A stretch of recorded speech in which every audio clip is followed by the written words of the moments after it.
दरवेळेला आपण दिवाळीला किंवा जेव्हा काहीतरी गोड खमंग खाण्याची इच्छा होते तेव्हा मैद्याचे शंकरपाळे तर बनवतोच, पण यावेळेला आपण काहीतरी वेगळं आणि तितकंच टेस्टी बनवणार आहोत। आज आपण बनवणार आहोत उपवासाचे राजगिऱ्याचे शंकरपाळे, पण यात आपण एक खास ट्विस्ट देणार आहोत। हे शंकरपाळे अतिशय खुसखुशीत व्हावेत आणि तेलात विरघळू नये म्हणून यात आपण अजून 2 खास पीठ वापरणार आहोत। ही 2 पीठ कोणती आहेत आणि त्याचं योग्य प्रमाण काय आहे हे पाहण्यासाठी व्हिडिओ शेवटपर्यंत नक्की बघा। नमस्कार, मी सारिकास किचनमध्ये तुमचं अगदी मनापासून स्वागत करते। तर मी इथे राजगिऱ्याचं पीठ घेतलेलं आहे, ते 1 कप घेतलेलं आहे। जे मेजरमेंटचे कप असतात ते हवं तर तुम्ही वाटीने घेऊ शकतात। त्यानंतर जे मी 2 पीठ वापरणार आहे त्यापैकी एक हे मिल्क पावडर आहे, जे की 1/4 कप मी घेतलेलं आहे। त्यानंतर लागणार आहे भगरचं पीठ, तर मी ते भगर भाजून घेतलेली आहे आणि मिक्सरला जेवढं बारीक करता येईल तेवढं मी मिक्सरला बारीक करून घेतलेलं आहे। तर भगरचं पीठसुद्धा 1/4 कप लागणार आहे।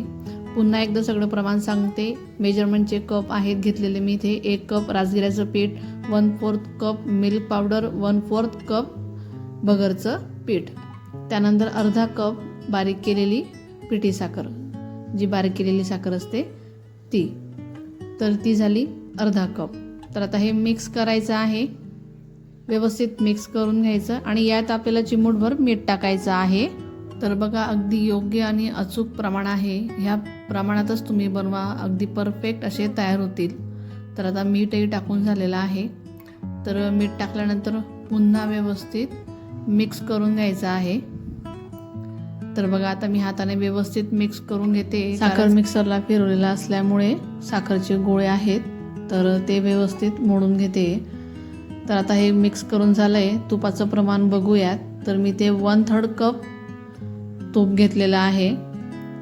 तर मी हे 1/3 कप तूप आता गरम करून घेते आणि यातनं किती तूप लागणार आहे हे मी तुम्हाला सांगणार आहे।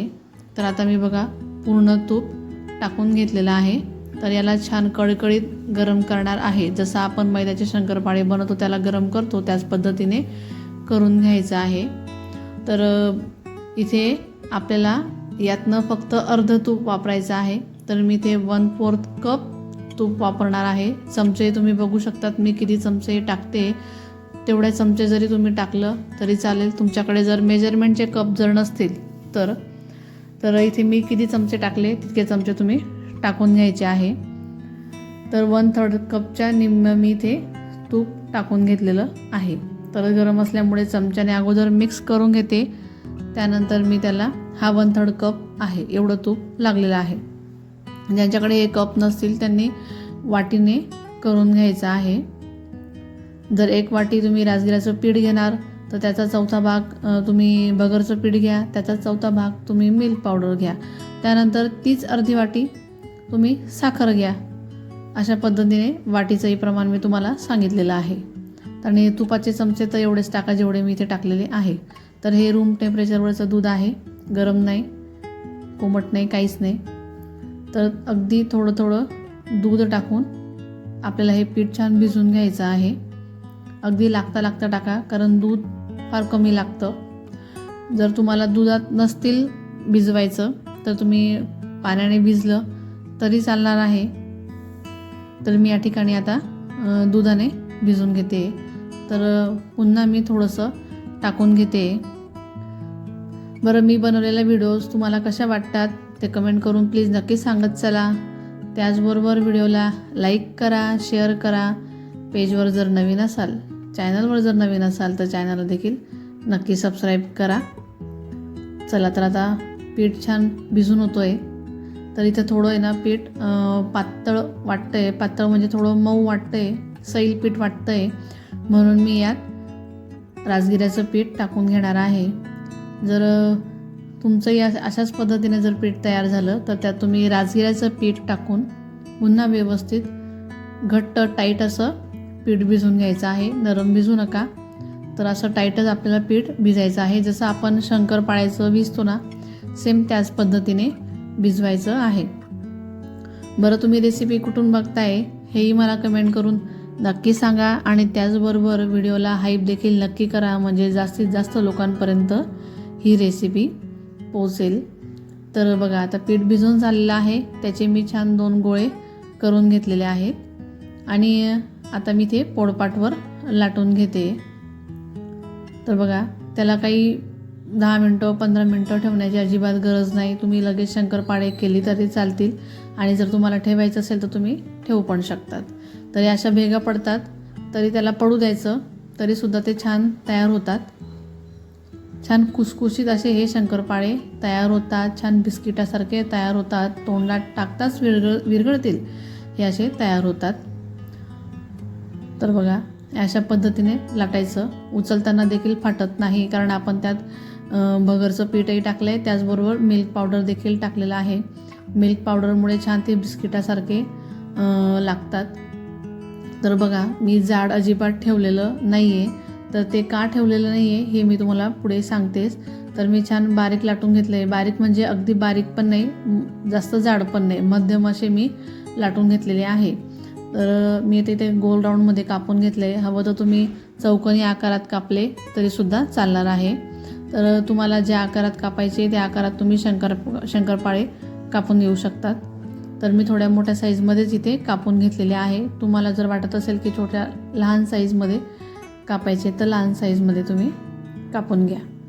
तर बघा, या अशा पद्धतीने मी इथे शंकरपाळे कट करून घेते। तर तुम्ही ह्या आषाढी एकादशीला नक्की असे शंकरपाळे बनवून बघा। नवरात्रातही कामात येतील। ज्यावेळेला नवरात्र येईल त्यावेळेला देखील तुम्ही बनवू शकतात। 10 ते 15 दिवस मस्त असे छान कुरकुरीत खुसखुशीत राहतात। तर बघा, या अशा पद्धतीने मी लाटून घेतलेला आहे। जास्त जाड पण नाही, जास्त बारीक पण नाही। तर अशा पद्धतीने मी आता दुसरा गोळाही लाटून घेणार आहे। मी तुम्हाला अगोदर तळून दाखवते। तर मी आता इथे तेल गरम करून घेतलेलं आहे। नॉर्मल गरम केलेलं आहे, जास्त कळकळीत गरम केलेलं नाही आहे। तर मीडियम फ्लेमवरच मी हे तेल गरम करून घेतलेलं आहे। जास्त कळकळीत गरम करू नका, कारण राजगिऱ्याचं पीठ कलरला लाल असतं, त्यामुळे ते ना लवकर असे लाल झालेले दिसतात, पण ते आपल्याला असं वाटतं की ते जळत आहेत, पण ते जळत नाही। मग ते आतमध्ये कच्चे राहून जातात। त्याच्यामुळे तेल जास्त कडक गरम करू नका, मीडियम फ्लेमवरच आपल्याला हे तळून घ्यायचे आहे। मीडियम फ्लेमवर तळून घ्या। त्यानंतर ते आपोआप वर यायला लागले का मग थोडा फ्लेम वाढवून घ्यायचा आहे। तर बघा, या अशा पद्धतीने छान खरपूस तळून होतात। म्हणून जाड शंकरपाळे करू नका, कारण ते लवकर लाल होतात राजगिऱ्याच्या पिठामुळे, आणि मग ते लाल झाले मग असं वाटतं तळून होतं, पण ते आतमध्ये कच्चे राहून जातात। म्हणून लाटताना अशा पद्धतीने जास्त जाड पण नाही, जास्त बारीक पण नाही, असे लाटून घ्यायचे आहे। जाड अजिबात करू नका। तर बघा, छान आपल्याला हे अगोदर लो फ्लेमवर तळा, वर यायला लागले की मग मीडियम फ्लेमवर तळायचे, पण फुल गॅसवर तळू नका। तर बघा, त्याला छान असा कलर आलेला आहे आणि मस्त असे हे शंकरपाळ्यांसारखे उपवासाचे शंकरपाळे तयार झालेले आहे। म्हणजे जसे आपण मैद्याचे शंकरपाळे बनवतो त्याच पद्धतीने उपवासाचे राजगिऱ्याचे शंकरपाळे देखील छान असे तयार होतात। तर मी त्याच पद्धतीने शंकरपाळे राहिलेले तळून घेते। तर अगदी लो फ्लेम आहे बघा, हळूहळू वर येतात आणि मग थोडा फ्लेम आपण मीडियम फ्लेमवर करायचा आणि मग छान खरपूस असे लालसर तळून घ्यायचे आहे। तर बघा, या अशा पद्धतीने शंकरपाळे तळायचे, कारण फुल गॅसवर पटकन लाल होतात, पण आतमधून शेकले जात नाही, तळले जात नाही। म्हणून लो आणि मीडियम यावर शंकरपाळे तळून घ्यायचे आहे। तळताना तसं तुम्हाला स्वतःहूनच कळेल की ते कशा पद्धतीने तळले जात आहेत। तर बघा, किती सुंदर छान असे उपवासाचे शंकरपाळे तयार झालेले आहेत। तर ह्या एकादशीला तुम्ही बनवून बघा, नवरात्रात बनवून बघा। नवरात्रात 9 दिवस उपवास असतात, त्यावेळेला तुम्ही बनवून ठेवले तर 10 ते 15 दिवस ते आरामात टिकतात। तर कसे तयार झालेले आहे हे सुद्धा मी तुम्हाला दाखवते। बघा, कसले छान खुसखुशीत रवाळ असे शंकरपाळे हे तयार झालेले आहेत, तुम्ही बघू शकतात। तर तुम्ही देखील हे उपवासाचे शंकरपाळे बनवून बघा, नक्कीच तुम्हाला आवडतील आणि नवीन काहीतरी ही रेसिपी आहे। पुन्हा एकदा सांगते, व्हिडिओला लाईक करा, शेअर करा, चॅनलवर जर नवीन असाल तर चॅनलला देखील नक्की सबस्क्राईब करा। त्याचबरोबर व्हिडिओला देखील हाईप करा, म्हणजे जास्तीत जास्त लोकांपर्यंत ही रेसिपी पोहोचेल। चला तर मग भेटूया पुढच्या रेसिपीमध्ये, तोपर्यंत धन्यवाद।